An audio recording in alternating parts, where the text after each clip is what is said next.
Well, on that note, everyone, this is Grant from State of the Spark, and this is a special Spark office hours to the nobody watching or the everybody watching later, or whatever this might turn out to be. We have the lovely Sammi Siren with us. Super pumped about that. And then, like, real quick, Sammi is known as a siren, but she's also, is it Italian? Sadacario. Kind of. It's like Okay. on the border of Greece and Italy, but we're mad Jewish, bro. It's like Brooklyn Jews. All right. We're mad Jewish. That's a great way to explain it. Yeah. Just Like always, if you're just like, we're Jewish, that's one thing. But if I'm mad Jewish, it's like. great. So Sammi is the vocal amplifier, a voice coach. She does an executive coaching for voice, but like even more than that, she's a performer. She was just telling us that she's in class herself, and you'll hear her throughout today's show that she has her voice on point, but she's still in class for it. So her therapy is being on stage. And then you could always check her out at superpoweryourvoice.com. Is that correct? Yes. And, this is part of why we're here, right? superpoweryourvoice.com/pages/free power. My website is not up and running, which I'm like, whoa, shame, the website people. No shame. You can is this not the right link here in the chat? Do you see that? That I have the domain, but is the website up? No, Okay. yeah, I have a landing page. I do have landing pages there. Okay. So, I am an artist through and through, and the tech parts of this are just day by day. We're getting 1% better every day. Kaizen, I like it. Conversations. We say hi, and that's how we find people. So. Yeah. So, Sammi, tell the public and then the girls a little bit about like where you started and then how you ended up in the corporate coaching consulting world. Give us a little background. Yes. Hello, ladies, and hello, audience, invisible audience out there. If you're not watching. My name is Sammi Sadacario. My stage name is The Siren, and I have been performing since I'm 8 years old. I am a performer through. I have a degree in musical theater. And since I was also 8 years old, I just wanted to help people. I wanted to make friends, and I wanted to save the world. Very righteous at a very young age. Very righteous. Rock on, yeah. And as I got older, I have a degree in musical theater, like I said, with a minor in religious studies. I was a cruise director for 2 years. So that was the first time I started performing as Sammi and not as a character. Because it was, hi, I'm Sammi. I'm going to get on the stage and MC and mess up and forget names and fall down and trip over stuff and do this when I'm about to throw up. And all of the things that go into being your authentic self on a stage. And there's always an edge to meet there. And that's something we'll talk about today is it doesn't get easier. You just get better at it. Oh, I like that. That's a good one. You use that one on all your students. I like that one. Because it's true. And I learn it over and over and over and over and over and over. I like that. I'm going to make a note. Yeah, that's good. Take notes. I love notes. If you want me to slow down, if you want a second, want me to repeat something, take notes. I will be doing the same. So where was I? Yes. Right before COVID happened, I had a dream of being the actress at night and having a coaching business during the day. Something where I could help people find themselves through nutrition and self-love and fitness and all the things that I had just become obsessed with. And I'm skipping a big part of the story just to be, where we're at here on this call. Yeah. And I just found amazing certifications that just kept finding me and ways of talking about words and voices and things that just made sense for who I am. And about 18 months ago, one of my friends said, Sammi, can you teach me how to sing? I'm doing all this stuff. I'm an author and I'm getting up on these stages and you're just so good at this. Can you teach me how to sing? And I said, I don't know how to teach people how to sing. Yeah. I do. Then put it together, one person at a time, working with one person, another person, and realized I had the special skill of hearing people's stories through their voices, combined with over 300 hours of coaching and hearing all the traumas and all of these story loops that people are in. You hear somebody use the same word over and over and over again. And for example, always and never. It's a really good one. Or somebody who says 100%. Chances are they're an all or nothing person and they're like binge eating or or flash dieting or crash dieting is the word I'm looking for. So being able to pay attention to those loops, I found myself to be a bit of a mind reader. Same with voice inflections. That's super interesting. So that's what we can find, and it's really beneficial in sales. Now, for me, the trick is when to use it and when not to use it, and just getting better at it. I'm just getting started. Like, when should you, like, I would think that if you had this skill, you would always want to use it. Like, when I should want to you know, not when use should it? you not use it? That's what I want to know. Don't coach your partners, friends. Don't coach your partners. That's fair. That's fair. Yeah. That is fair. Got it. Point taken. Yeah. Anyone who's been in a marriage, anyone who's been in a partnership, they know. Yeah.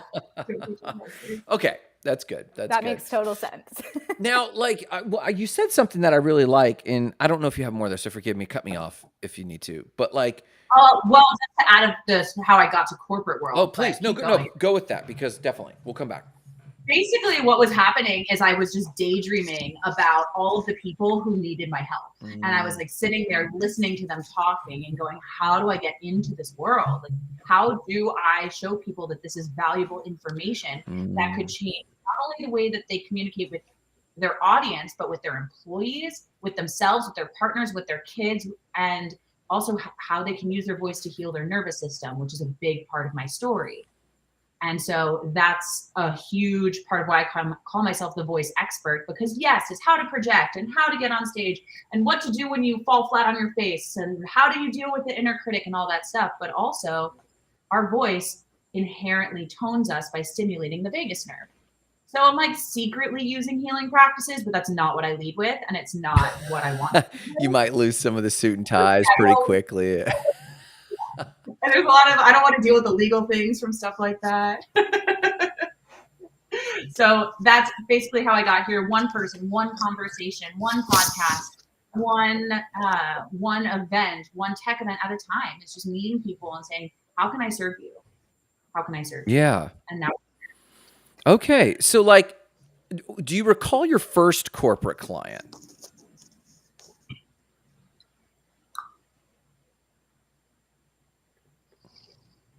I mean, I feel like my first ideal corporate client is someone I'm working with right now. Okay.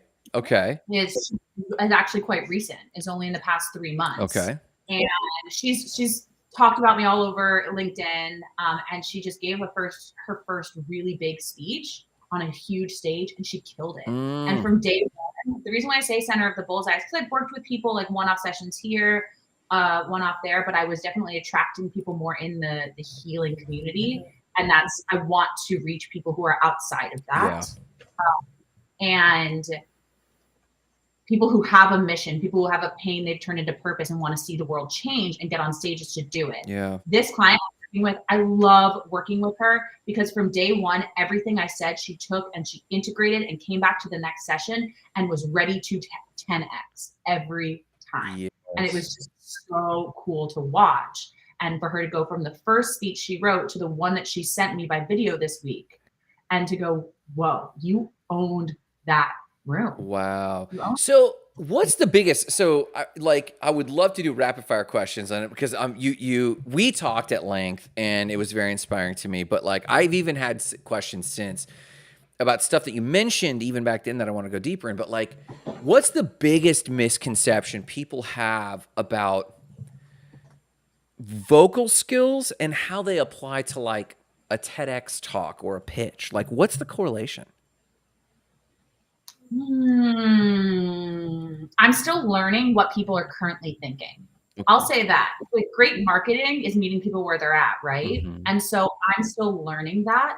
And I'm just, since we've talked, Grant, I've gone and sent at least 50 messages and just started talking to people. Yes. I'm like, all right, let's get in here. I want to know who you are. Like, what's going on? Stick with me, follow my stuff. You're going to learn a whole bunch about your voice. Yeah. Like, even if I don't have it for you now, you're going to learn something. Yeah. So truthfully, one of the things that I'm finding, and I told you this story, is that most people are just lack of self-awareness around what their voice is doing, around what it sounds like, around the accuracies of the tone and the volume and the pitch and the pace. And a lot of that has to do with disassociation. Like even now, I went, okay, Sammi, are you in your body? Are you in your voice? Do you know how loud you are right now? Do you know how excited you are? So it's a consistent learning because we live in a world where we're separated from our bodies. We're always in our minds, and our voice is part of our body. Interesting. Okay, so you're nailing. I totally agree with this. It's almost like a living zombie. People are on autopilot, and not only are they on autopilot from a speaking and communicating standpoint, but like the next level is if they're barely thinking about the words they're saying. There's no way they're thinking about their intonation, inflection, drop tones, raising tones. Yeah. The dynamics, I guess, is that the right term? What's the right term? Oh, Yeah, dynamics is a good word okay. too. Interesting. So like with this ideal client, we're assuming she's a degree of teachable, which is fantastic. But what from vocal training, voice training, singing training translated as a skill in speaking, like tangibly? What was like a transferable skill there? Oh, so I learned in school speech level singing. That is the style of musical theater that I learned, speech level singing.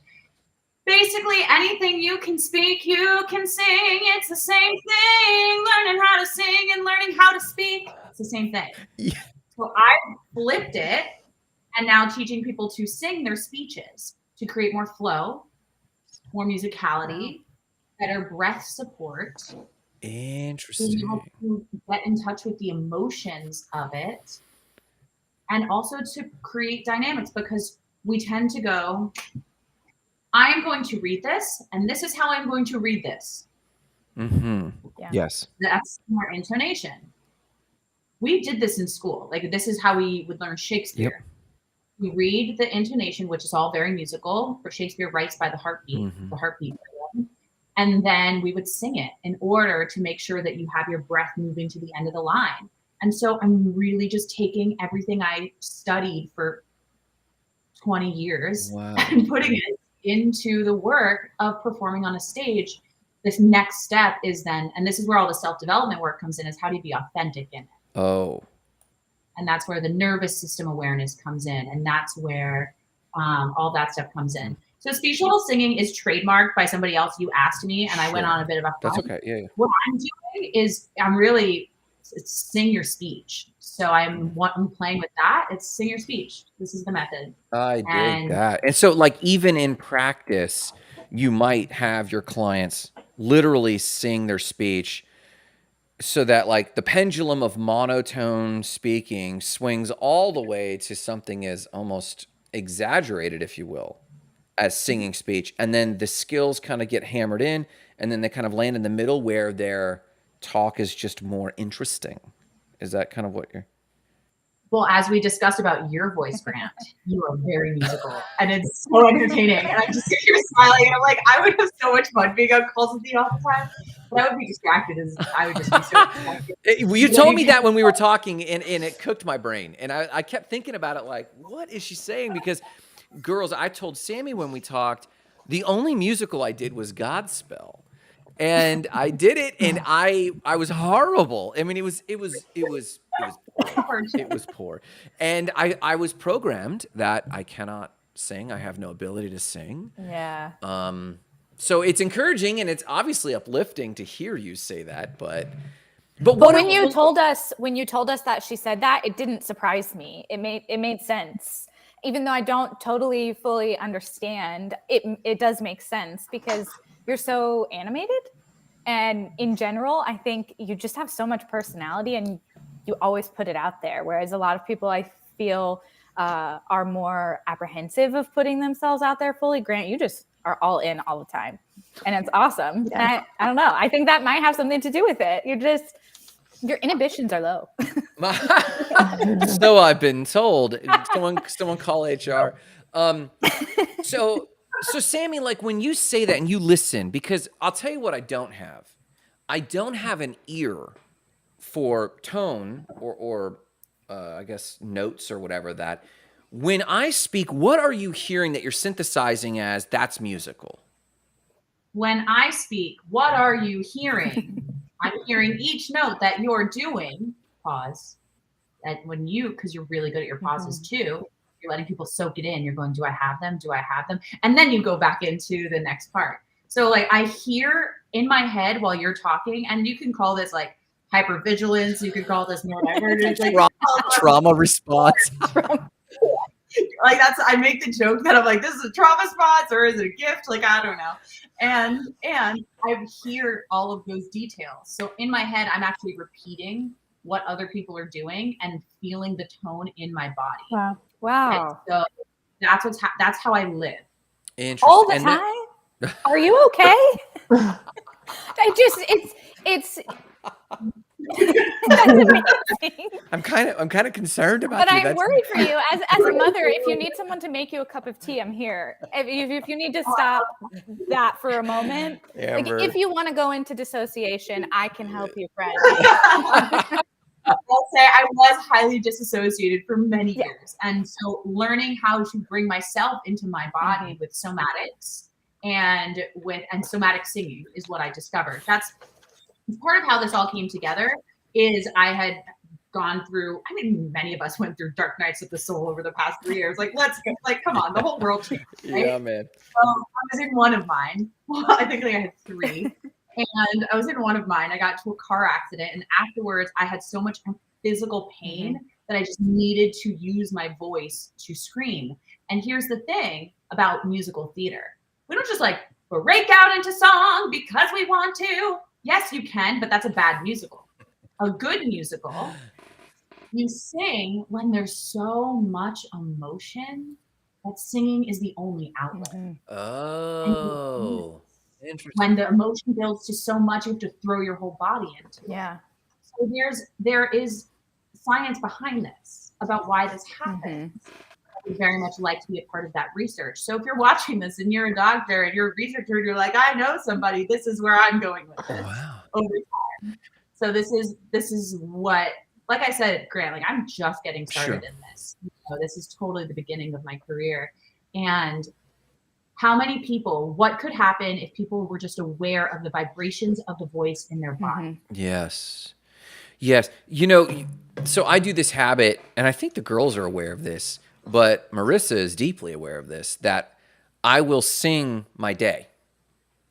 That is so cool. Like when I'm in the kitchen, especially when I'm doing something that I hate doing, like I'm putting the dishes away, I'll sing about the dishes, gotta put the dishes away, and I can't stand these dishes, and like what like is there an actual deeper psychological thing other than I'm bored as shit? Like, I mean, like maybe? Yeah. Okay. Yeah.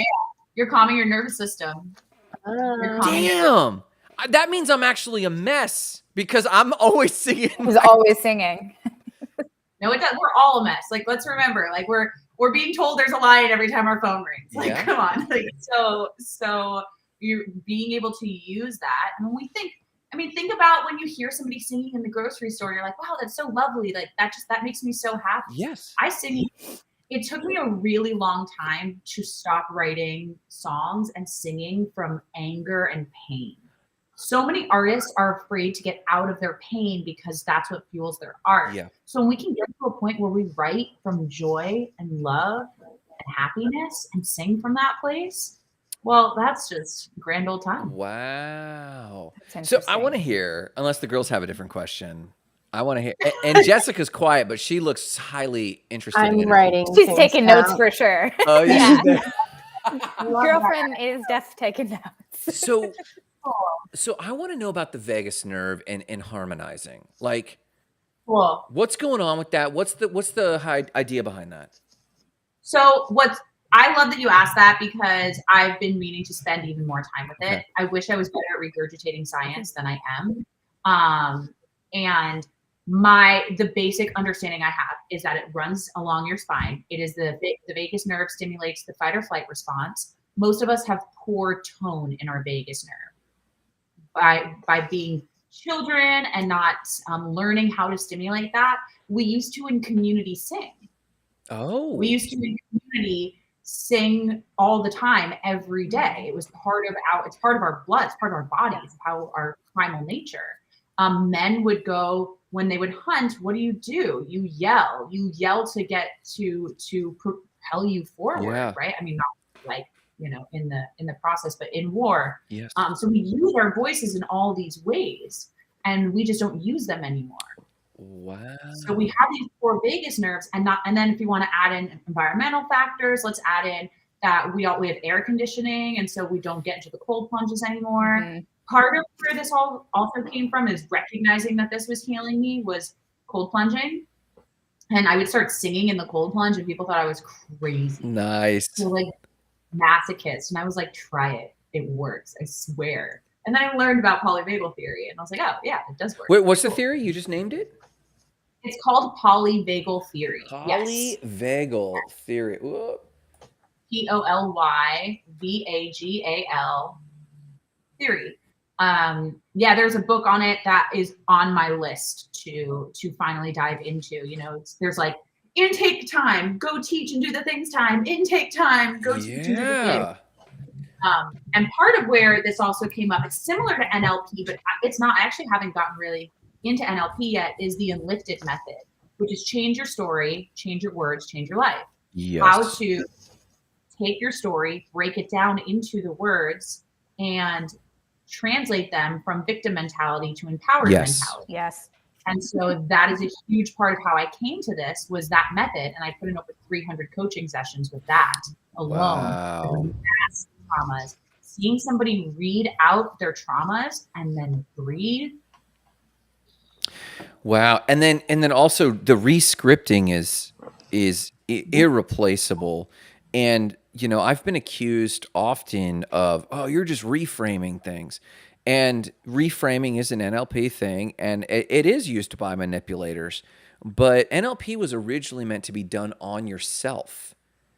And it's not meant to be projected onto others. So the idea is I'm reframing myself, and I'm reframing myself out of being a victim into having agency in this moment now. And that is wild. And you made this point, and I think I mentioned this to you on our call when I was in Kenya. I was with a group of Maasai warriors, and they do this thing where they bounce on their toes and they all hum, and they until they match notes, and they have this huge ability to hold breath and while jumping like 3 feet in the air. But the synchronicity of their song is nuts. That's a true point. I can't imagine the last time I sang with other people. Yeah. Can you remember? I'm trying to think. I mean, just on the way to the beach with my kids, like we always put on a bunch of music. Yeah. But singing with your kids. Yeah.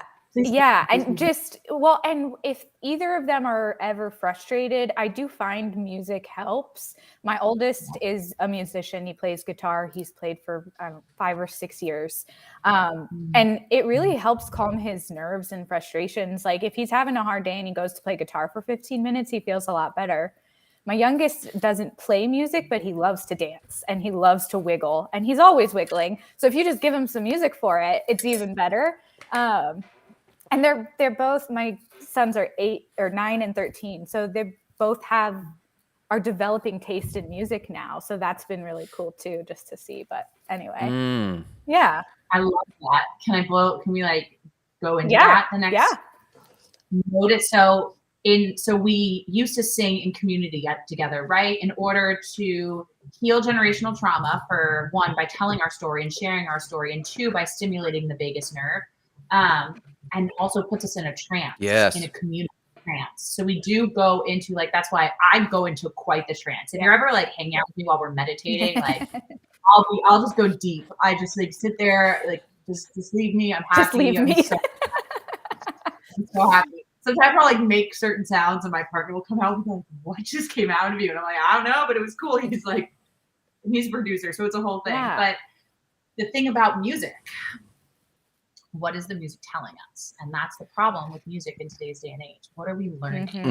What are we ourselves? What are we being, and what is the transfer being put in? And sometimes I can tell where I'm at in my life by what music I'm listening to. Yes. I'm pretty angry. Yeah. I'm angry. I love her. I love her so much. She's Absolutely. like a song, but like. Yeah. And my oldest is really into Nirvana. So I'm like, I don't know. What does that say? Like, great. I'm proud. As a mom, I'm like, Kurt Cobain rocks. Good job. But you know, it also begs the question, you know, what you're listening to. Yes. It really does. You're filling yourself with a message of some kind, and you're getting that from the words, from the melody and the tune and all that stuff.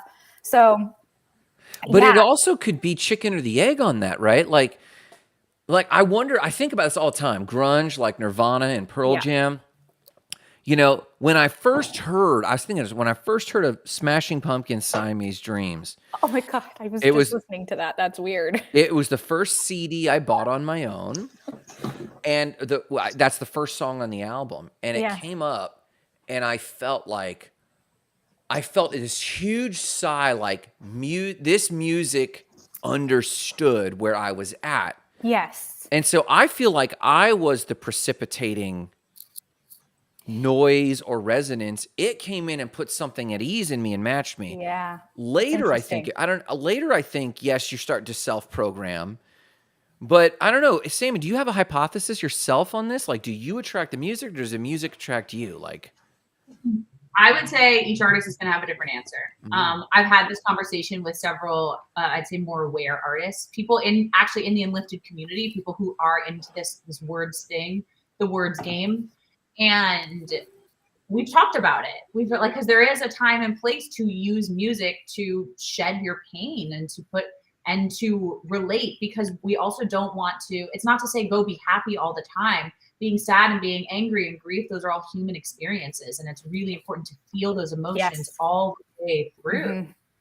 So just knowing that, it's just been like, how can we be aware of what's happening? Everything I talk about in any conversation you're going to have with me, it comes back to awareness. Like, are you aware that this is happening? Are we being conscious? Because we're so used to just drowning something out. Yeah. We're so used to just listening to something and calling it gospel.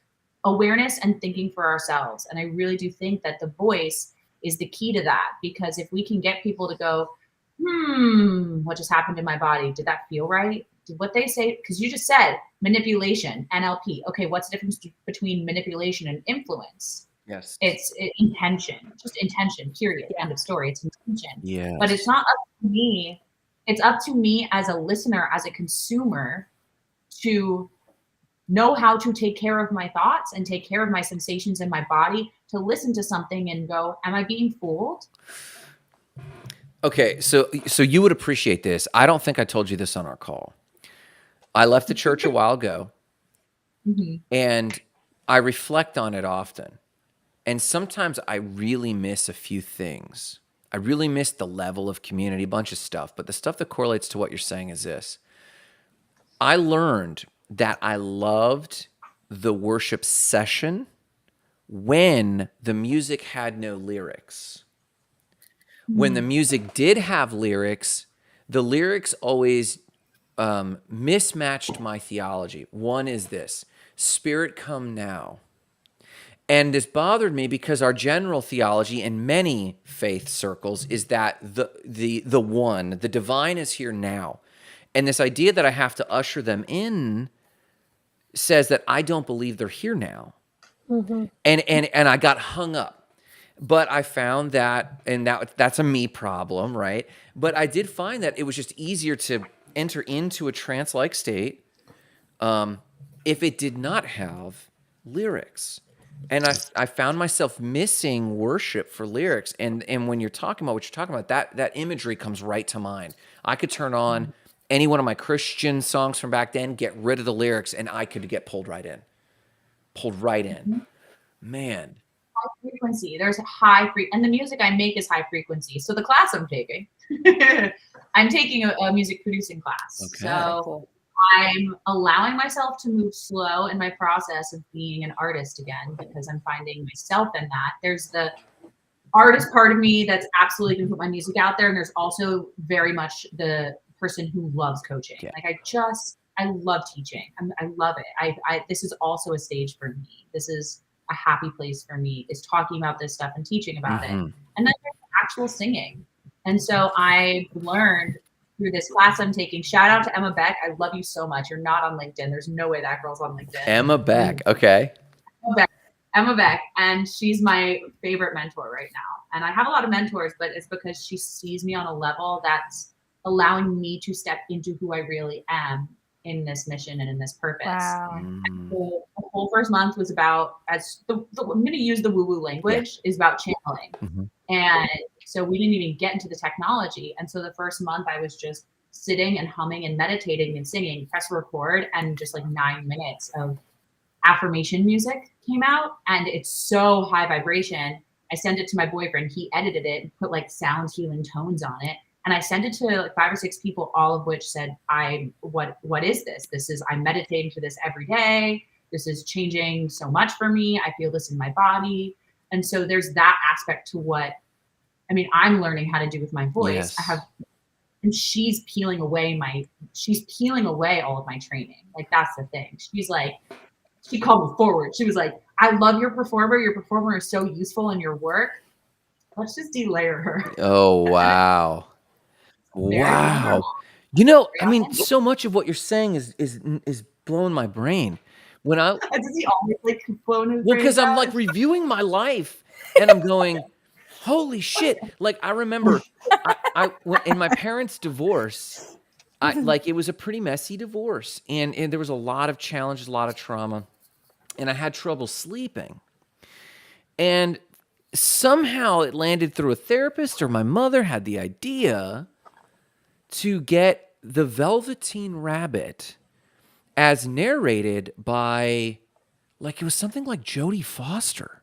That's incredible. But the way she would tell the story, and then the way she would express, I went there and around, I remembered this as a teen, a late teen, when I was going through another dark night of the soul, and I stumbled on an artist group known as Deep Forest. Are you familiar with this?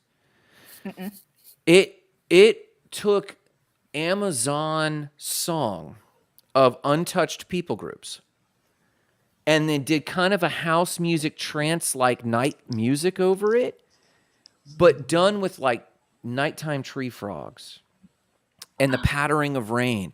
But the music pulse and beat was so soothing. Yeah. And in both of these seasons, Velveteen Rabbit and Deep Forest, both of them soothed me. Yeah. In a whole season of my life. Go ahead, Amber. Explains why I love David Attenborough so much. Now I know why I put on Planet Earth before bed. He sings to me. Yeah. He sings to me about nature. Yeah. He's good. He's good. And you guys always make fun of me for saying I want David Attenborough to narrate my funeral, but it's true. I do. I know that's probably not likely unless I die soon. But hopefully that doesn't happen. That's hysterical. I'm sorry. I need to take that in for a second. Yeah. The only thing I think about my funeral is like, I just want to be a tree. Like, that's all I know. Yes, definitely. Yeah. Definitely. But what if David Attenborough was talking about that tree? What if David Attenborough planted you? Yeah. Okay, that's all I want to say. That is all I want to add. A bunch of weirdos. Jessica, what music touched you?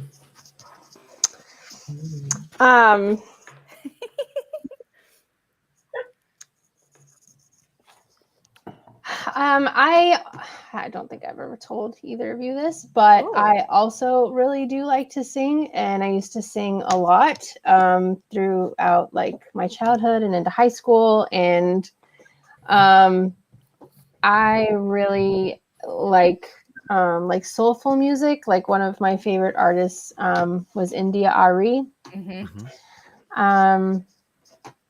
I mean, amazing. How did we not know that you like to sing? I mean, I don't really like sing for people anymore. Sure. Like, my kids sing, which is like, that's like one of my like most favorite things, is that's passed on. And my kids will just like be singing while they're doing their chores, or just, my son will be just singing so loud in the shower, and he'll come out and be like, did you hear me? And we're like, no. Like, it's like, I mean, he's not embarrassed, but it's just like funny. Like, of course we heard you singing. But I mean, I do like to listen to music while I'm like dozing off to sleep. It's usually like certain tones or frequencies. I'm really new to knowing about that. I just had a friend introduce me to it, and so now I'm got different playlists that I listen to. But like lately, I just like to listen to music that's like positive, like more like you were saying. I'm very protective of the lyrics that I take in, and I'm also pretty protective of my kids and what they listen to as well. But so I just listen to a lot of like positive music, like things that Yeah. are going to help me like move forward or heal from something. I don't really like to dwell.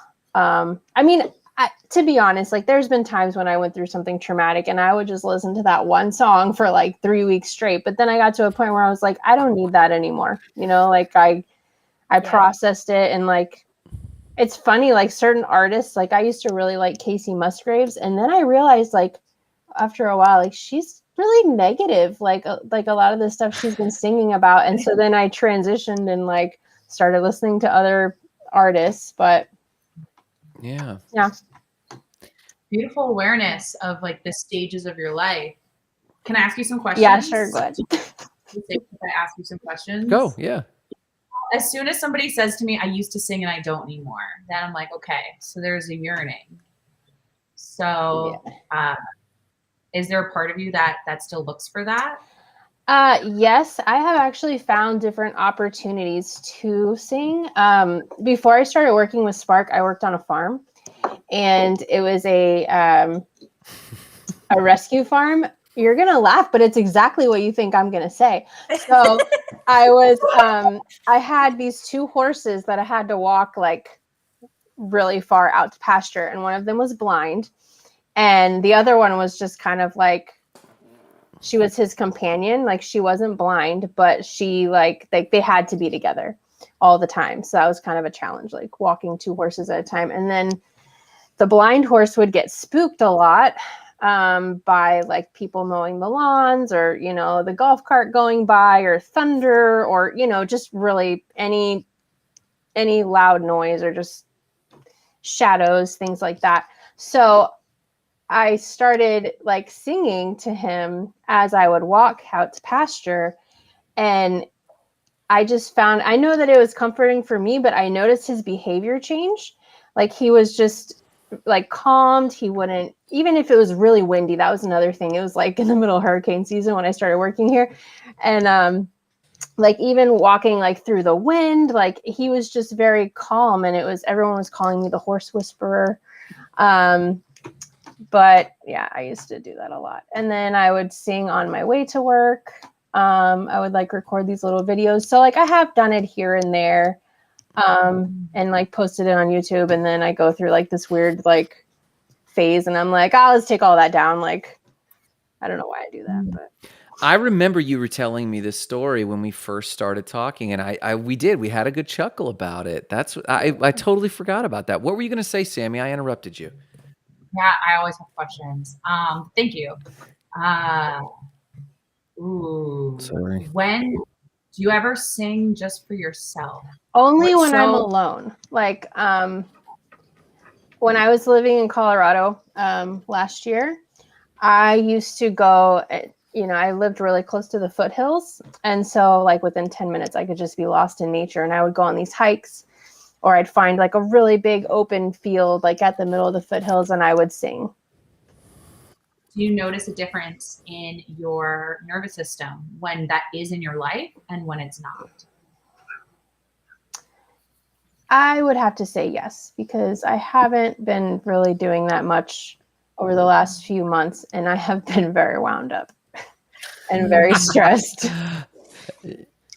Perfect transition into talking about how this comes into the workplace. Perfect.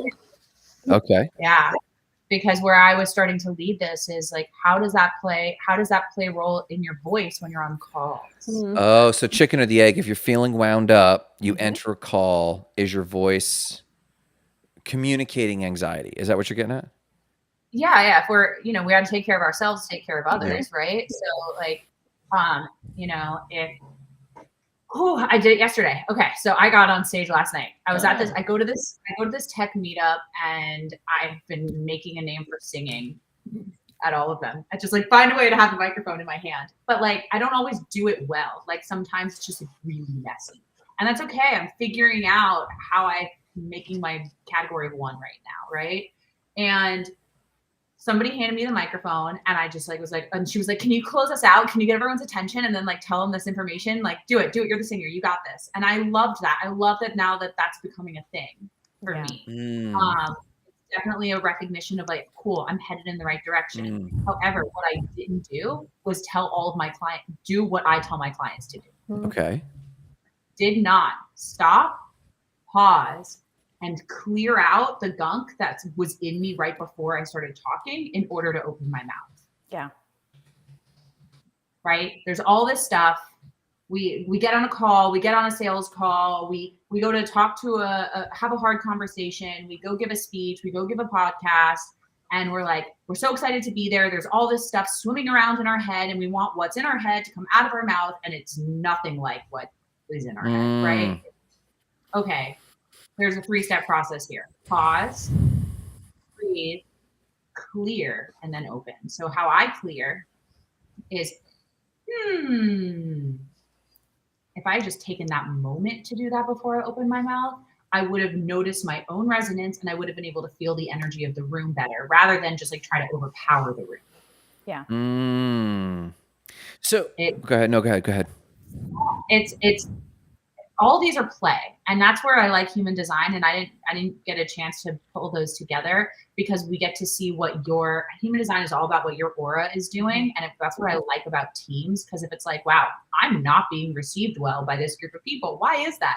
Oh, it's because I wasn't invited and I put myself here and I need to be invited. Grant, you invited me. I showed up. The energetic invitation was me showing up on your live. No idea how that happened. I was back to back that day and found my way onto your live. And then the invitations, the energetic invitations just happened to be here. Yeah. Rather than going out and pitching. That's how my aura works. Interesting. And so each person works in a different way. Some people are manifestors and they start things. So that's why I really like that method. I can leave it for, if you have questions about it, I can answer them, but it wasn't necessarily the intention of this call.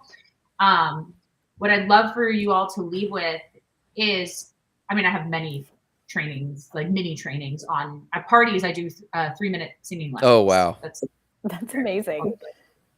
Party is 3-minute singing lesson. Most of the time people just ask me to sing, but like, I have like 2 friends at parties that end up just like following me around sometimes. And like, they're just like, keep singing to me.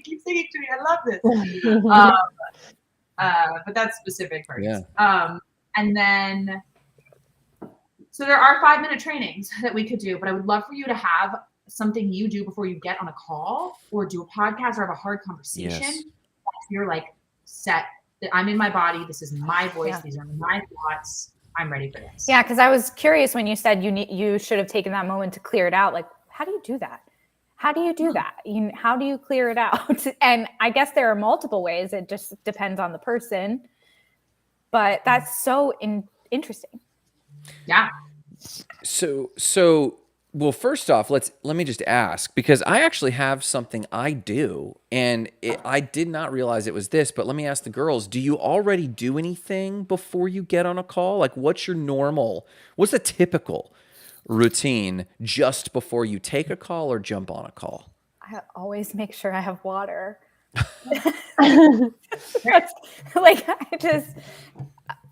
That's my routine. Well, I'm like preparing for the call if I need to review any notes or anything like that. But I don't think I have anything like that. No, that like grounds me or centers me.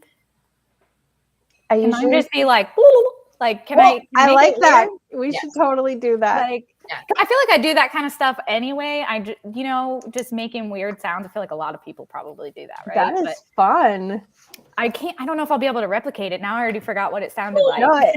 I just wanted someone else to do it. I got you. It's amazing. Jessica, I'm sorry, Sammy, go ahead. Well, I just want to point out, perfect, great. You already have a habit. We can stack onto that. So now when we stack a habit, it's cool. When I go get my water, I'm now also going to do this. Yes. I'm now Jessica. It's amazing. Okay. Jessica, do you do anything at all? I love the weird sounds. I think I want to do that because I usually get very tense. Yeah. Yes. Yeah. See, I do.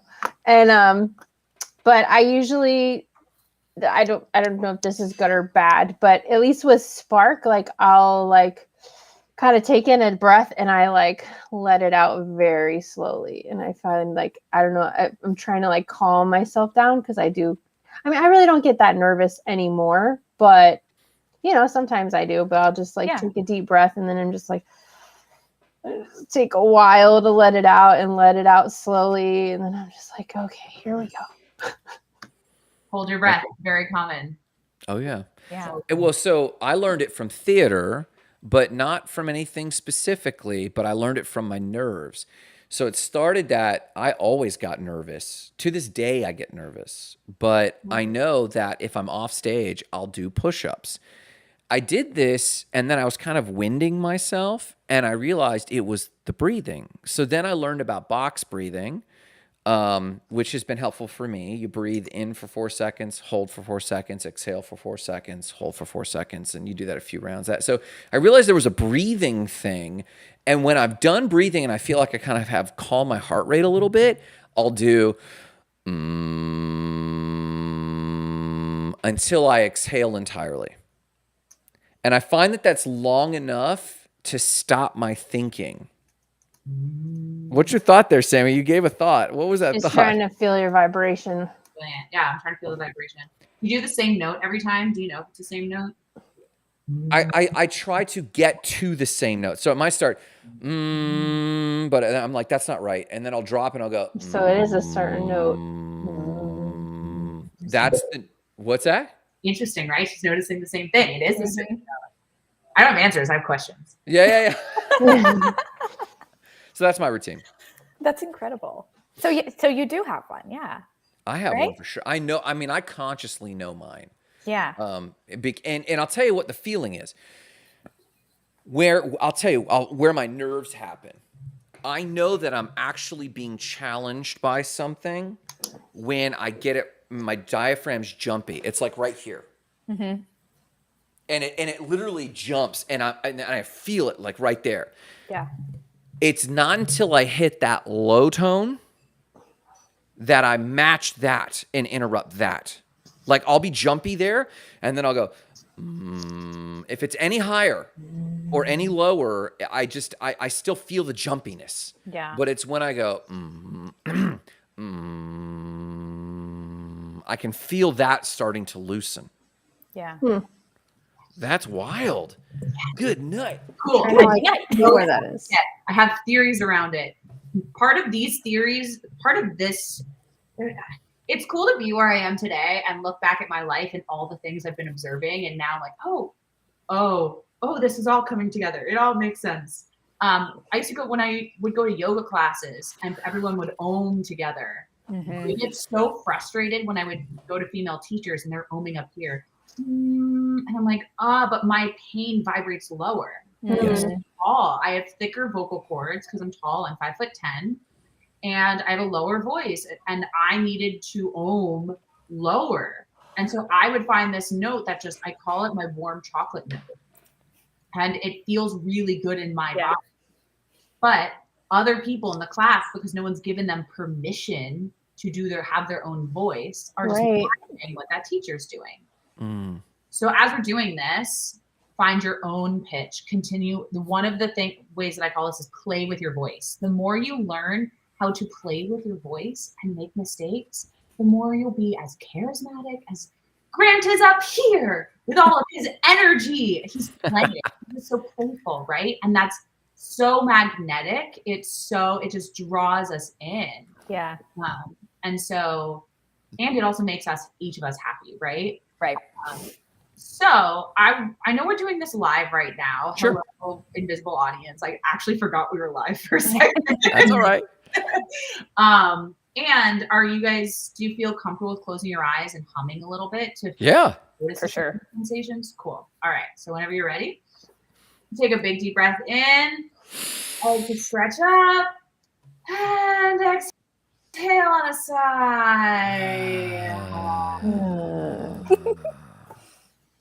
And we're going to keep this pretty basic. We're going to take 2 more inhales. Belly coming out. If you want to reach up and make space, you can. And exhale on a sigh.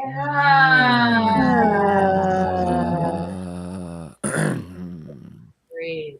one more on your own time. Exhale and just notice what's happening in your body. Do you feel tingly? Do you feel electric? Do you feel calm? Do you feel lightheaded? And often when we're in this place, we start to notice where we feel some kind of pain or some kind of tightness or just a familiar sensation that we live with on a daily basis.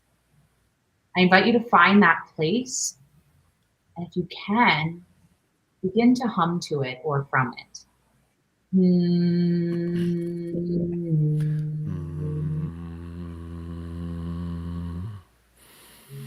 Just play.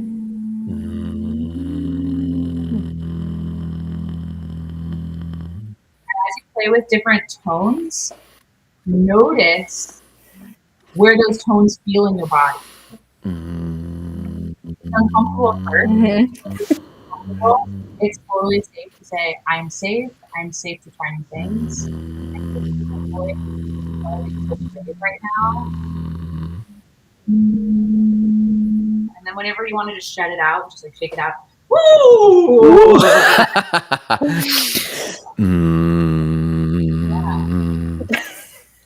He's in it. Sorry, you're telling me to go. My dog is going nuts right now. She was like, what are you doing? So the reason why we did that is because how often do we give ourselves permission to just play in that way? One of the exercises I teach people is a siren.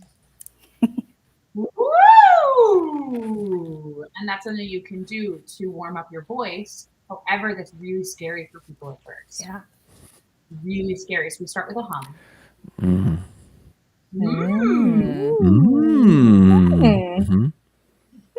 And while we're doing that, we're also like meeting out all of the parts that are stuck because we don't use it. We usually speak in one, unless you have a very musical range where you're using a lot of your voice. Most people are speaking in about half an octave. Yeah. So learning how to find, there's steps to this. So first, feel safe to even feel the vibrations in my body and know what it's like to go, where do I feel this? Do I feel this up here? Okay, cool. But I won't ever be able to access this if I don't play with this right now. Okay. And then we can apply that to 5-element theory, which is earth, air, water, fire, metal, and using those types of sounds to know how to create certain reactions in our audience. Ooh. I dig that. And I like that visual. It's easier. It's almost the elemental visual is almost easier because in NLP you're taught about pattern interrupts. You're taught about matching and mirroring, but it all is delivered quite antiseptically. You know, it's kind of mechanical in a way. But to have the elemental visuals or metaphors or however, that really lands home the traits of those noises. That's huge. Is that yours, the elemental, the 5-element? Okay. That is Barbara McAfee. I love her work. I highly encourage you looking her up. I'd love to be certified in that. I listened to like all the podcasts she has out there, and I immediately started teaching it in this way and credit her all the way. That is her work. And it works. I use it with children. I use it with adults. I use it with stubborn people. I've worked with 75-year-old lawyers, and I guess that was the first corporate lawyer I had, corporate client I had, but he wasn't using it to like give speeches that were going to change the world. Sure. He was using it because he was losing his voice, and he was like, I think that there's a psychological reason behind this. And I was like, I would bet that you're right. I was like, how'd you find me? He's like, no idea, the internet. And I was like, okay, dang it, wish I could track the internet. That's funny. And and this is so interesting, and part of why this work is so important in corporate world, because he was a trial lawyer. And at the beginning of his career, 55 years ago, he started speaking lower in order to sound like the other men in the trial. And so he did damage to his vocal cords. And it gave him a false definition of masculinity. Yeah. Completely made him think that he wasn't good enough to be himself. And he has a beautiful voice. He was a singer. He was always a singer. Yeah. And but he never practiced. He was, arrogant and didn't take care of it, and became 75. And he was like, damn, this is one of those lessons you learn at 75. Yeah. And with some of the work that I do got him through a 7-hour show. So he performed for 7 hours? He had 2 musical sets in a festival weekend, a fair weekend. That's impressive. Yeah. So impressive. It was awesome. I mean, my only comparison is like on my meeting days. When I have meeting days, I do a lot of talking, and I'm probably on and active for like 5 or 6 hours. And I know by hour 3 that I'm clearing my throat all the time. I'm grabbing water. That's impressive. Yeah. That you have a client doing 2 sets for 7 hours. That's the game. I do 8 shows a week, 100 songs a week. That's, the voice is an instrument. And if you're a public speaker, or even just like on the phone all the time, like customer service agent, you're a vocal athlete. Yeah. That's true. So for on your really long call days, so we talked a little bit about what to do beforehand. We explored the voice a little bit. I'd love for you to take whatever feels good to you to do right before. My recommendation would be to do something that gets you in the full range of your voice, because you're used to speaking down here. We're in a very casual, America's very casual. We speak down here, which sits on our vocal cords. It's not very exciting. And this is it's an important nuance. I really like doing the siren, woo, because it gets me more like brighter in my voice, more on top of my voice, without me needing to be a polite girl. Yeah. Like, girl talks up here. That's a really great point. Yeah. Very different.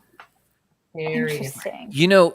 I have I'm really good on the phone and on calls, and the girls know this. Like, they pull me in to calls and we don't know why. And some of it's charisma, but one thing that I'm thinking of is, if you're going into a call, this might be something we could actually explore and test. If you go into a call and you know that there's a potential for any tension, the way you greet at the outset is its own form of pattern interrupt. Mm-hmm. So one thing I frequently do is, hello, hey. And I know that it's a swoop. I don't know what the official term is, but I call it a swoop rising tone. Call it a swoop rising. I love that you have your own name for it and everything. Yeah, it's kind of like you're hitting a golf ball. Like, there it goes. Very on brand for you. And I love the visuals that you're painting with this. This is great. And they tend to go, hey, back at you. Yeah. And immediately it's like, okay. And now you can like, there's mirroring, and then there's leading or matching or whatever it's called. But I find like there's pattern interrupts, but quite often we're taught that pattern interrupts are abrupt, almost like fire. Yeah. As opposed to, I don't know which of the elements my noise would fit into. It feels more like an error thing. I don't know, but hello. Can you do it again? It's one of two. It's hello or hey. So here's the thing. So I love 5-element theory because it's great for beginners, but you have access to tones in your voice that many people aren't aware of yet. So like you're actually in the technical way of going about this. There's your chest voice, which you find with I can. Your head voice, which is very opera. This is the head voice. And then you have the mixed voice. And this is where pop music and musical theater live. And that's where you are. So you're in your mixed voice, which I help people find by actually. Yeah, you are. He's kind of a Disney character, though. Yes. Right? Just like he is a cartoon. Are you kidding? Yes. I remember meeting you, Grant, and I was like, who is this guy? But I liked it because I didn't know. I barely knew Jesse. Jesse and I knew each other from a mastermind. Like, you meet people on these calls, Zoom life, like post-COVID Zoom life, and you get 10 minutes with them, and you're like, you're interesting, but what's happening? What is going on? Yes. That's so fun. You know, I know that voice played a role. I'll tell you my takeaway from today. I know that voice plays a role because I'm such a visually oriented, my modality is visual. I don't think about the auditory much. I just know, well, that's a great add-on tool. But you really, from our previous conversation and today, you really make me think, I wonder if it's my primary tool.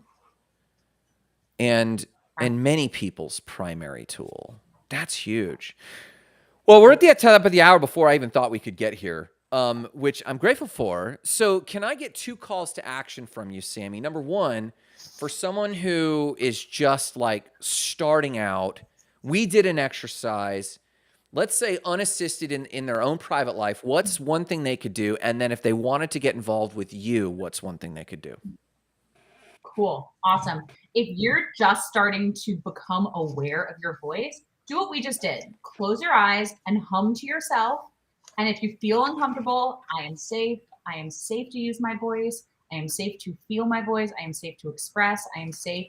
I am safe is going to be the thing that I bring to the world. I am safe. I am safe. So important. We right now, we don't feel safe to use our voice. That's the first step. So explore, play. Notice what happens. Start singing some things. Whoa, that's weird. Okay, people are going to look at me like I'm crazy, but actually they might kind of like me. Like maybe this is a great way to like find a girl. So really, I mean it. And if it's too scary for you, reach out to me. Or if you are working on a keynote and a speech and you want to become super magnetic, or you just want to explore your voice, you can find me in several ways. Right now, these are the limited ways, and I will be very responsive. You can send me a DM, and I will send you a voice memo and sing into your ear. On Facebook, Sammi Sadicario, SammiSadicario, or on LinkedIn, same name, Sadicario. I will have a lot more resources coming up. I'm a one step at a time. And if you DM me, or I could give you the link, Grant is the best way. Then I can give you my magnetic speaking ritual. So it's a 5-minute ritual that you can do to get your voice primed and ready. You just repeat after me. That's it. That's what you'll do in that. So I'll send that to you as well. Yeah, and so if you're watching this live, you got those notes. If you watch this later, in the show notes, I will drop all of these links. Please do check this out. And not like, of all the things we've ever taught on like AI, websites, and marketing, I actually like this as one of the best tools out there, because the girls know when I complain about somebody, it's typically that they're not communicating. And we could abstract that a little bit and say they haven't found their voice. And I think there's more to this than like corporate coaching. Yeah, there's more to this than corporate coaching. Any final thoughts, girls, for Sammi before we take off? Thank you so much for joining us today. This was so. Can we do it again next time? Can Sammi just come to every office hours now? We got to have her back. We got to have her back. Please come back. Yeah. Any parting thoughts or takeaways, Jessica? I really enjoyed this. It was kind of nice to like admit to somebody that I sing because I don't really talk about it. But I did take a lot of notes. And the 5 elements theory, I thought that was really interesting. I have no idea what NLP is, so I'm going to be looking at that. Neuro-linguistic programming. Oh, okay. And the vagus nerve, I just thought that was so interesting. Like, I've never heard about that either. Ooh, that's about to change the way you see your life and your nervous system and your children and everything happening in society. That's cool. That is That's cool. And my one final observation is this: having Sammi on the show singing, I know you girls, you all talked more sing-songy than you do in normal life. So it's a tuning fork of its own kind. So that's badass. Thank you everyone who showed up and popped in. Thank you, Sammi, so much. Have a great day. We're State of the